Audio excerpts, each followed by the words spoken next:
अब हम लोग जो है बात करेंगे लेसन 4.2 और दूसरा क्वेश्चन देखेंगे। दूसरा क्वेश्चन देखने से पहले सबसे पहले आप लोग मेरे प्लेलिस्ट में जाइए और बिहार बोर्ड छात्र का जो है गणित लिखा गया है उसमें जो है पहले क्वेश्चन को आप देख लीजिए, इसके बाद में दूसरे क्वेश्चन को देखिए। ठीक है, इस क्वेश्चन को देखते हैं। क्वेश्चन क्या कर रहा है कि एक परिवार की मासिक आय 12,000 रुपए है, यानी कि एक परिवार जो है महीने में 12,000 रुपए उसमें आमदनी आती है। ठीक है, और इस आमदनी को जो है पाई चार्ट के माध्यम से व्यक्त करना है।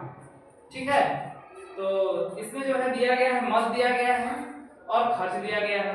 सबसे पहले बात करेंगे कि मकान का जो किराया है, किराए पर खर्च हो रहा है 1500 रुपया। कितना खर्च हो रहा है? 1500 रुपया खर्च हो रहा है। भोजन पे कितना खर्च हो रहा है? 6,000। ठीक है, कितना खर्च हो रहा है? 6,000। और शिक्षा पे कितना हो रहा है? 2,000, है ना? शिक्षा पर 2,000 रुपए। मनोरंजन पे कितना? 1,000 रुपए। स्वास्थ्य के ऊपर 1500 रुपया। ठीक है, स्वास्थ्य का 800 रुपये इस सब के लिए। ठीक है, अब जो है इसको कह रहा है कि पाई चार्ट के माध्यम से व्यक्त कीजिए। कैसे लगाइए? पाई चार्ट के माध्यम से इसको जो है बताने की बात कर रहा है। तो ठीक है, हम लोग इसको पाई चार्ट के माध्यम से देखते हैं। सबसे पहले बात करते हैं कि जो मकान का जो किराया है वो कितना दिया है? 1500 दिया है। तो यहाँ से मकान का किराया हम लिख देंगे 1500 रुपया। खर्च जो है रुपए में है ना? हम लोग मत बना लेंगे, फिर इसके बाद खर्च लिख दिए और ये केंद्रीय कोण है, क्योंकि पाई चार्ट ज्ञात करने के लिए सबसे जरूरी क्या है? केंद्रीय कोण। क्योंकि पाई चार्ट एक वृत्त बनाते हैं और एक वृत्त बनाने के लिए जो हमको केंद्रीय कोण चाहिए और वृत्त के सभी कोण मिलकर कितने हो जाएंगे? 360 हो जाएंगे। ठीक है, तो केंद्रीय कोण पाई चार्ट कैसे बनेगा? केंद्रीय कोण निकालने के बाद। तो हम लोग इसका केंद्रीय कोण निकालेंगे। तो सबसे पहले मकान का किराया 1500 रुपया लिख दिए। अब बात करेंगे कि भोजन पर कितना खर्च हो रहा है? तो 6,000, इसका लिखा देंगे 6,000 रुपये।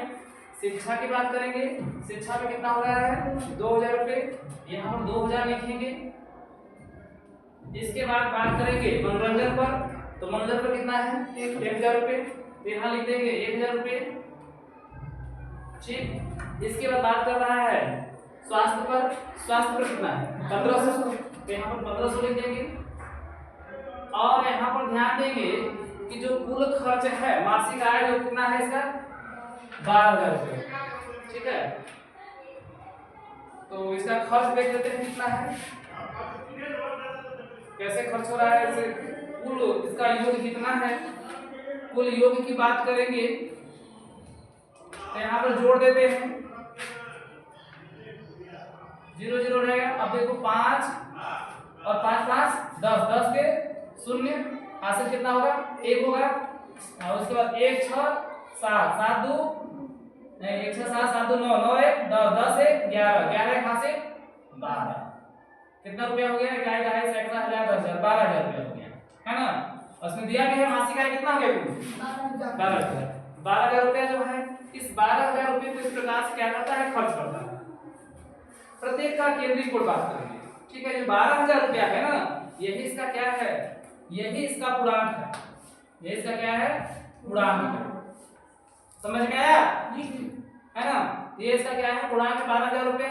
अब हमको जो है केंद्रीय कोण निकालना है, तो केंद्रीय कोण बराबर होता है प्राप्तांक बटे पूर्णांक गुणे 360। सबसे पहले हम लोग मकान का जो किराया है इसका केंद्रीय कोण निकालेंगे। ठीक है, तो यह इसका पूर्णांक है, बाकी सब क्या है? प्राप्तांक है। ठीक है, तो पूरा कितना महीने में आ रहा है? 12,000 रुपये। इसी 12,000 रुपये में 1500 रुपये क्या है? मकान का किराया है। मकान किराया क्या है? 1500 रुपया। कितना प्राप्त हो रहा है? 1500 रुपया। इसका मतलब इसका जो प्राप्तांक होगा वो कितना होगा? कितना होगा? 1500 हो जाएगा। 1500 हो गया और बटे पूर्णांक कितना होगा? 12,000। तो 1500 बटे 12,000 गुणे क्या कर देंगे? 360 करेंगे ना? यहाँ से केंद्रीय कोण निकल जाएगा 1 2 3 0 1 2 3 0 कट गया। जो कटेगा उसको काट देंगे, जो बचेगा उसको लिख देंगे। तो बच रहा है 15 बटे के 12 गुणे 36 बच रहा है ना। अब इसको काटते हैं, और इसको काटेंगे किससे? इसको 4 से काट देते हैं या 6 से काट देते हैं, 12 से काट दो, बल्कि 12 क्या है 36। ठीक है, जो बटेगा उसको काट देंगे, जो बचेगा उसको लिख देंगे। तो 15 गुणे 3 बच रहा है, तो 15 तिया 45। इस प्रकार से हम लोगों ने देखा कि मकान का जो किराया है इसका केंद्रीय कोण कितना आ गया 45। समझ में आया? आगे देखते हैं। अब भोजन की बात करते हैं। कुल 12,000 रुपया है। भोजन पर कितना खर्च हो रहा है इसका 6,000 रुपया खर्च हो रहा है। ठीक है, इसका मतलब इसका प्राप्तांक कितना होगा, कितना होगा 6,000 रुपया।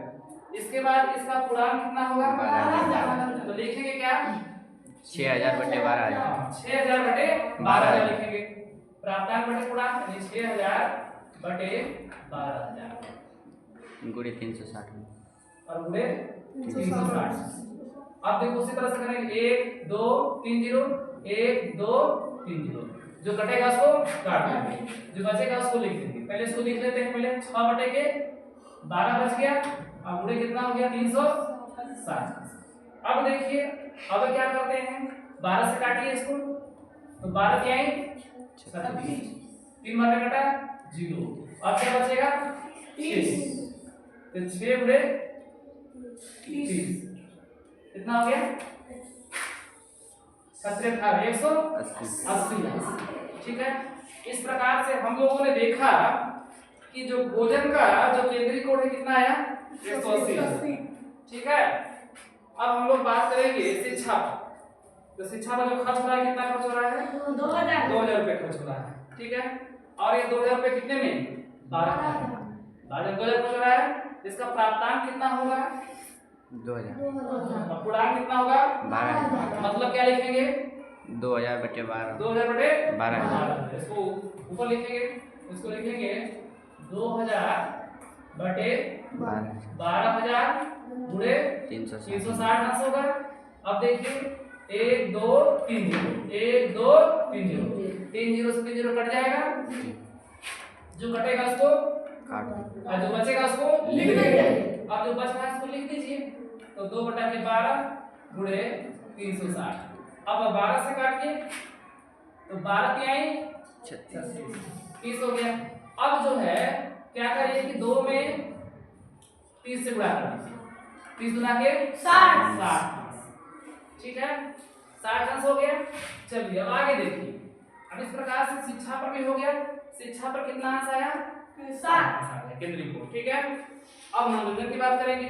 तो मनोरंजन के ऊपर कितना खर्च होता है 1,000 रुपये। कितना में 12 कितना हो जाएगा, कितना बटे 1,000।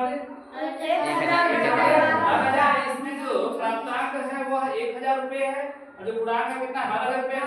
तो लिखेंगे 1,000 बटे 12,000 गुणे 360। अब देखिए 1 2 3 1 2 3 3 0 से 3 0 कट गया, जो कटेगा उसको काट देंगे और जो बचेगा उसको लिख देंगे। तो बच रहा है हम लोग का 1 बटे के 12 गुणे कितना बच रहा है 360। अब 12 से काटिए, 12 क्या आई 36। 30 हो गया। 1 गुणे 30 बराबर 30 अंश। गया 30 अंश। इस प्रकार से मनोरंजन पर 30 अंश हो गया। अब जो है स्वास्थ्य की बात करते हैं, है ना। कितना खर्च हो रहा है इस पर 1500। कितना में 12,000। तो प्राप्तांक कितना होगा 1500। पूर्णांक कितना होगा 12,000। मतलब क्या लिखेंगे 1500 बटे 12,000 360 अंश। 1500 बटे क्या हो जाएगा 12,000। लिखेंगे 1500 बटे 12,000 गुणे 360। ठीक है, अब देखिए 1 2 3 1 2 3 3 0 से 3 0 गया, जो बटेगा उसको काट देंगे, जो बचेगा उसको लिख देंगे। क्या बचा यहाँ पर 15 बटे 12 फिर गुणा गुणे 36। ठीक है, तो 15 बटे 12 गुणे 36 हो जाएगा। अब 12 से काटिए, तो 12 से काटिएगा तो 12 क्या है 36। तो बच रहा है 15 बटे 3 15 क्या 45। ठीक है, और केंद्रीय कोण के लिए सभी एक बार मिलाकर कितने में चाहिए 360 अंश में चाहिए। इसको हम लोग चेक कर देते हैं। कि क्या है 360 अंश हो रहा है, क्या हम लोगों ने जो बनाया वो सही बनाया कि नहीं बनाया? तो यहाँ लिखेंगे 45 180 60 30 45। ठीक है, इसको जोड़ देते हैं। 5 5 10 के 0 80 लिख हो जाएगा। 8 4 12 12 6 18 18 के बाद 19 20 21 21 4 25 और 25 से खसी लिया 26 26 के 80 2 और 2 और 1 3 1 2 360 अंश हो गया। इसका मतलब सही बना हुआ है। अब हम लोग जो है पाई चार्ट देखते हैं। चलो अब लोग देखते हैं अब इसका पाई चार्ट। तो सबसे पहले हम लोग एक गोला बनाते हैं, है ना, एक वृत्त बनाते हैं मतलब, और इसमें देखेंगे कि पहला कोण कितना है, 45 अंश का है ना, पाई चार्ट बनाना है। तो सबसे पहले यहाँ से मिड पॉइंट लेंगे और यहाँ से ऐसे खींचेंगे और ये हो जाएगा 45 अंश का कोण बन जाएगा। इसके बाद देखिए, इसके बाद क्या करते हैं कि 180 अंश का कोण बनाना है। तो 180 अंश का कोण जो सीधी स्ट्रेट लाइन होती है, सीधी रेखा होती है, इस रेखा को ऐसे बढ़ा दीजिए और इसको ऐसे कर दीजिए और यह जो एंगल बनेगा यह 180 अंश का कोण बनेगा। 180 अंश का कोण बनेगा, ठीक है। इसके बाद देखिए, इसके बाद क्या होगा कि फिर कितने अंश का कोण बनाएंगे, 60 अंश का, ठीक है। कितने अंश का, 60 अंश का। अब 60 अंश का बनाना है तो इसको क्या करिए, इसको ऐसे कर दीजिए, ठीक है। ये हो जाएगा 60 अंश का कोण हो जाएगा। 60 अंश के बाद क्या बनाना है, 30 अंश बनाना है। इसको ऐसे करिए और ये कितना हो जाएगा, 30 अंश का हो जाएगा, ठीक है। 30 अंश के बाद क्या बनाना है, 45 अंश का। ये जो बच रहा है 45 अंश का हो जाएगा, ये 45 अंश का हो गया, ठीक है। इस प्रकार से पाई चार्ट बना सकते हैं। पाई चार्ट बहुत बड़ा अच्छे से बताया गया है, उदाहरण में देख सकते हैं। आप लोग पीछे से वीडियो देखिएगा तो आप अपने आप ही बना सकते हैं क्वेश्चन बिना बताए, ठीक है। अब हम लोग बात कर लेते हैं इसमें क्या क्या है। तो सबसे पहले जो 45 अंश है यह क्या दिखाता है, यह मकान किराया, देख रहे हैं ना, ये मकान किराया कितना दिखा रहा है, 45 अंश। यहाँ लिख देंगे मकान किराया, मकान किराया। इसके बाद आगे देखते रहिए। अब 180 अंश की बात करेंगे। यहाँ से आप देखिएगा 180 अंश किस पर है, भुजन पर। तो यहाँ पर क्या लिख देंगे, भुजन लिख देंगे, ठीक है। 180 अंश को भुजन दिखा देंगे। अब बात करेंगे 60 अंश। यहाँ देखिए 60 अंश ये है, यह 60 अंश क्या है, 60 अंश आपका लिखा है शिक्षा पर, तो यहाँ पर शिक्षा लिख दीजिए, ठीक है। 60 अंश क्या हो गया, शिक्षा पर हो गया। इसके बाद 30 अंश यहाँ से देख लीजिए किस पर है, मनोरंजन पर है। तो 30 अंश को क्या दिखाइएगा, मनोरंजन। और अब इसके बाद बात करेंगे 45 अंश, लास्ट वाला। तो 45 अंश क्या है, स्वास्थ्य है, ठीक है। समझ गए? आज के लिए बस इतना ही, थैंक्स।